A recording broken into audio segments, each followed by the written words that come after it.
할렐루야. 히브리서의 기록 목적은 비교적 분명합니다. 고난 가운데 있는 성도들이 배교하지 않도록 믿음을 지킬 수 있도록 하는 것입니다. 그리고 그것을 위해서 반드시 무엇이 필요했냐면은 예수 그리스도가 누구냐, 또 예수 그리스도가 왜 이 땅에 오셨냐, 예수 그리스도가 어떻게 우리를 구원하시냐, 예수 그리스도가 어떻게 살아계시냐, 예수 그리스도가 어떻게 지금도 사역을 하고 계시냐, 살아서 역사하시냐, 이런 것들을 고난당하고 있는 성도들에게 명확히 설명해야 할 필요가 있었습니다. 그리고 예수님이 왜 이 땅에 오셨는가 하는 것에 관해서도 구약과 연결해서 설명할 필요가 있었어요. 아주 오랜 시간 동안 히브리인들은 구약의 말씀을 믿고 또 구약의 말씀을 진리로 여기면서 믿음 생활을 해왔습니다. 그런데 예수님이 오시고 어느 날 갑자기 구약의 말씀을 다 완성하신 그 예수님의 가르침대로 살아야 되는 히브리인들에게 있어서 구약의 말씀이 예수님에 대한 예언이고 구약의 말씀이 예수님을 향하고 있다는 것을 반드시 그들에게 알려줘야 할 필요가 있었다는 것이죠. 그래서 히브리서에는 예수님이 왜 이 땅에 오셨는가 하는 것에 관한 이야기가 있습니다. 오늘 우리가 읽은 본문이 예수님이 왜 이 땅에 오셨는지, 예수님이 이 땅에 오신 목적이 무엇인지에 관해서 이야기를 하고 있는 장면입니다. 오늘 본문은 예수님이 이 땅에 오신 이유를 6가지를 이야기를 하고 있어요. 첫 번째는 9절 말씀입니다.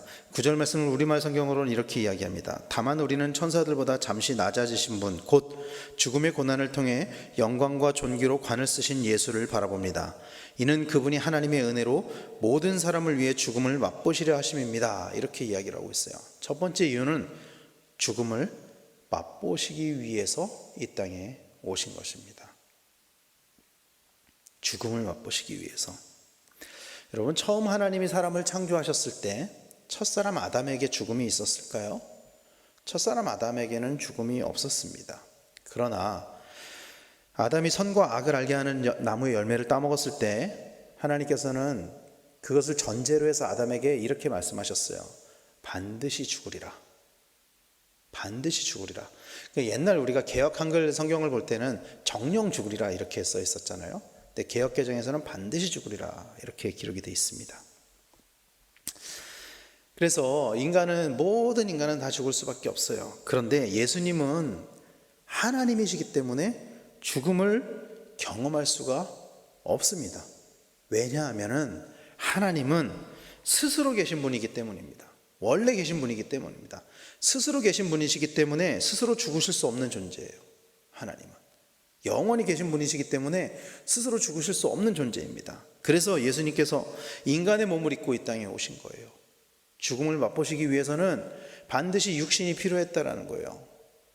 인간의 몸이 필요했다라는 것입니다.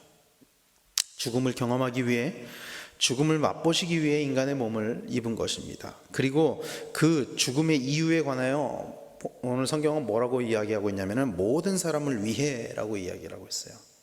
모든 사람을 위해. 그런데 여러분, 사실 여기에서 모든 사람들에 해당하는 헬라어 판토스라는 단어, 이 판토스라는 단어를 사용하고 있는데요, 사실 이 단어가 우리가 모든 사람을 위해라고 한다면 복수로 쓰여져야 될 것 같잖아요.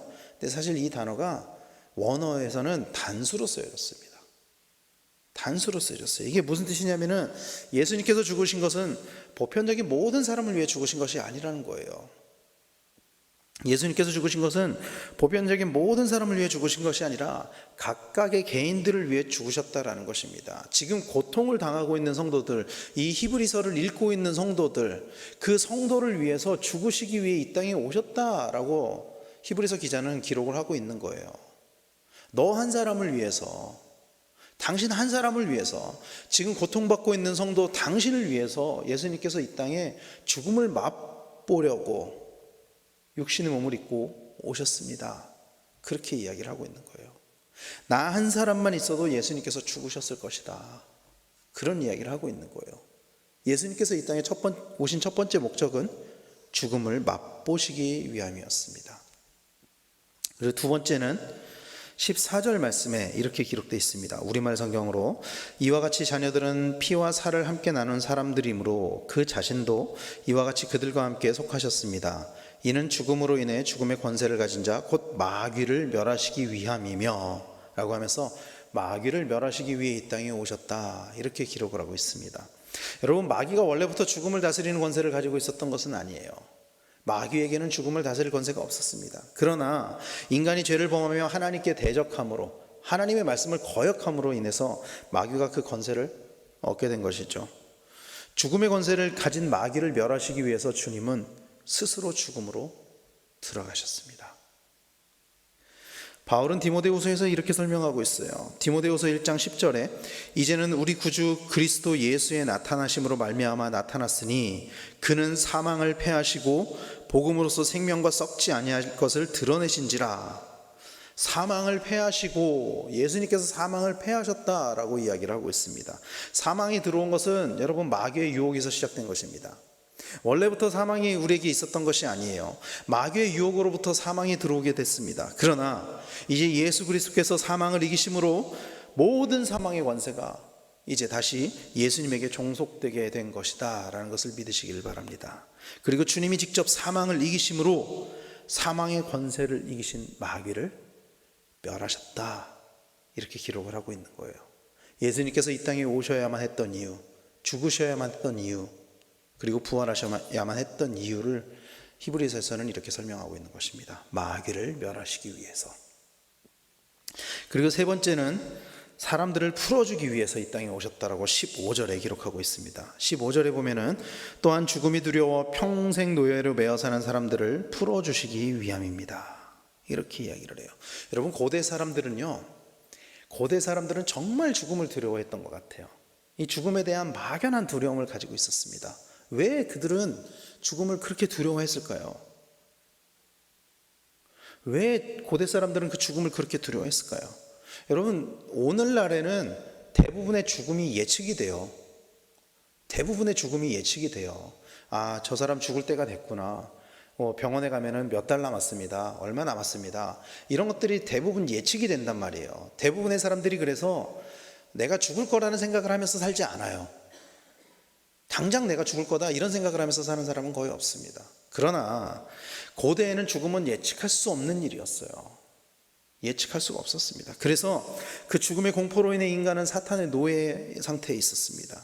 그러나 예수님께서 사망 권세를 깨트림으로 말미암아 더 이상 인간은 사탄의 노예로 살지 않게 되었다라는 것을 믿으시길 바랍니다. 예수님께서 친히 먼저 죽으시고 죽음에서 끝났으면 여전히 우리는 이 죽음의 공포에 눌려서 살았을 것입니다. 그러나 예수님께서 먼저 부활하심으로 말미암아 더 이상 죽음에 대한 공포가 사라지게 되었다라고 성경은 이야기를 하고 있습니다. 네로의 박해 가운데 있던 성도들에게 죽음을 이기신 예수님에 대한 이 복음은, 부활의 복음은 굉장한 격려가 되었을 것입니다. 죽음을 앞에 두고, 정말로 죽음을 앞에 두고 있는 사람들에게 이 부활에 대한 격려, 부활에 대한 복음은 정말 그들에게 큰 위로와 격려가 되었을 것입니다. 오늘날에도 많은 사람들이 죽음을 두려워하면서 살아가죠. 여전히 죽음을 두려워하면서 살아가긴 합니다. 그러나 죽음조차도 이기신 예수님이 우리의 주인이 되신다는 사실, 우리보다 먼저 부활하셨다는 그 사실이 우리에게 위로와 힘을 주신다는 사실을 믿으시기를 축원합니다. 그리고 네 번째 이유를 이렇게 설명하고 있습니다. 16절에서 물론 그는 천사들을 붙들어 주시려는 것이 아니라 아브라함의 씨를 붙들어 주시려는 것입니다. 아브라함의 씨를 붙들어 주기 위해 이 땅에 오셨다, 이렇게 기록을 하고 있어요. 여러분, 예수님께서 이 땅에 오신 것은 천사들을 구원하기 위함이 아니에요. 천사들을 구원하기 위해 이 땅에 오신 것이 아닙니다. 예수님께서 이 땅에 오신 이유는 아브라함의 씨, 곧 언약 백성을 구원하기 위함입니다. 아브라함의 씨라고 해서 육신적인 아브라함의 혈통을 이야기하는 것이 아니에요. 하나님께서 아브라함과 언약을 맺었을 때를 여러분 기억해 보십시오. 하나님께서 아브라함과 언약을 맺으실 때 뭐라고 말씀하셨냐면은 아브라함을 통해 내 씨가 구원을 받을 것이다, 복을 받을 것이다 하지 않고 천하 만민이 복을 얻을 것이다, 이렇게 아브라함과 언약을 맺으셨습니다. 그리고 그 약속은 아브라함의 씨로 오신 예수 그리스도로 인해 성취되었다라는 것을 믿으시기를 바랍니다. 그래서 오늘 본문의 아브라함의 씨는 예수님을 뜻하는 것이 아니라 영적인 아브라함의 자손들, 언약 백성 모두를 이야기하는 것입니다. 우리를 포함해서요. 우리까지 포함해서 예수님께서 이 땅에 오심으로 말미암아 언약을 붙잡고 사는 백성들은 구원을 얻게 되었다라는 사실을 믿으시길 바랍니다. 그리고 다섯 번째 이유는 17절에서 이렇게 이야기합니다. 이러므로 그는 모든 것에서 형제들과 같아지셔야만 했습니다. 이는 하나님 앞에서 자비롭고 신실한 대제사장이 되셔서 백성의 죄를 대속하시기 위함입니다. 신실한 대제사장이 되셔서 백성의 죄를 대속하기 위해서 이 땅에 오셨다 기록하고 있습니다. 재미있는 사실은요, 예수님이 대제사장이다라는 그 표현, 여러분 히브리서에서만 나옵니다. 예수님이 대제사장이다. 이거 예수님이 대제사장이다. 또 예수님이 대제사장이 되셔서 백성의 죄를 대속하셨다라는 것을 이해하기 위해서는 레위기 16장에 기록된 대속죄일의 제사에 대해서 우리는 알아야만 합니다. 대속죄일의 대제사장은 세마포 옷을 입고 몸을 씻고 지성소에 들어가게 됩니다. 아시다시피 첫 번째는 법궤 위에 속죄소를 가리기 위해서 향을 피우러 들어가고요. 두 번째는 대제사장이 자기의 죄사함을 위해서 먼저 자기가 제물을 잡아서 들어갑니다. 자기의 죄사함을 위해서. 그리고 세 번째는 백성의 죄를 가지고 들어가게 됩니다. 그런데 이때 대제사장이 들어가서 백성의 죄를 가지고 들어가서 하나님에게 죄사함을 구하고 살아서 나온다면 백성의 죄가 사했음을 의미하는 것입니다. 예수님이 대제사장이 되셨다는 것은 대표로 모든 인류의 죄를 가지고 스스로 제물이 되어서 하나님 앞에 나아가신 것을 의미하는 것입니다. 이것은 예수님 외엔 그 누구도 할 수가 없습니다. 예수님 외엔 그 누구도 할 수가 없어요. 히브리서에서는 예수님을 대제사장으로 표현해서 단번에 그 죄가 사함을 받았다라고 기록을 하고 있습니다.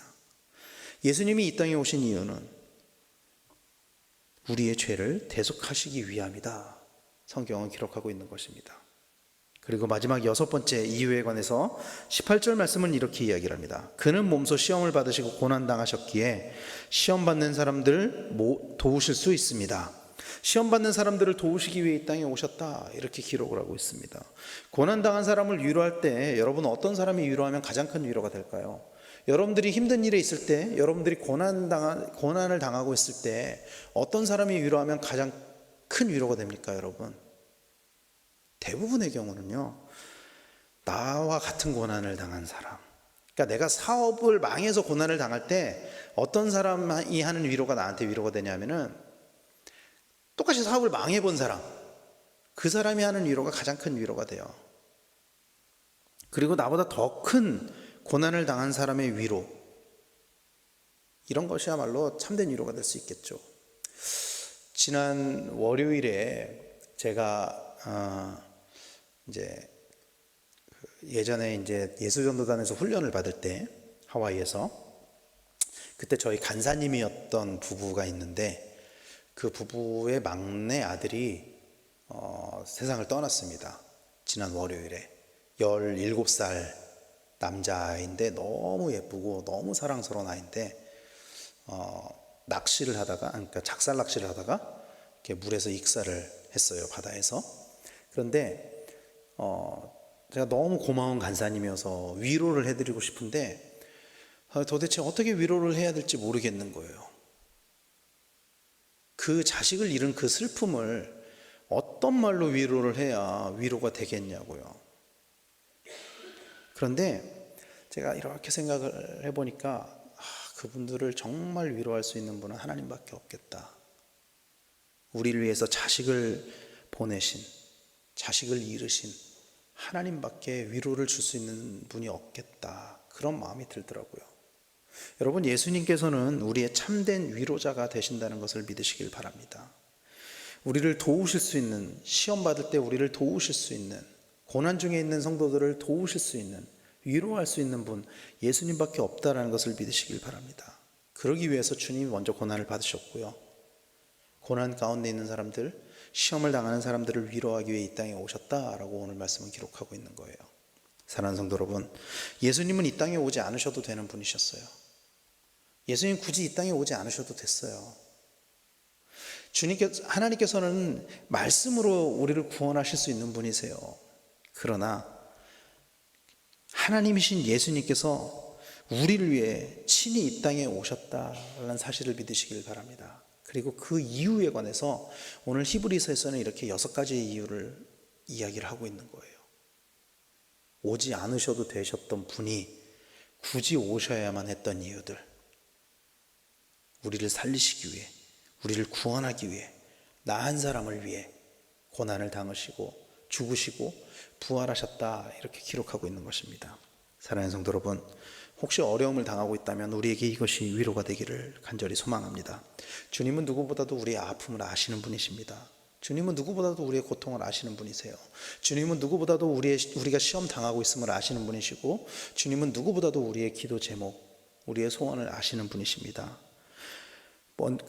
그분 먼저 죽으시고 부활하심으로 그 모든 우리의 고통과 또 아픔과 우리의 고민을 이길 수 있는 힘을 우리에게 주시는 분이라는 것을 믿으시기를 축원합니다.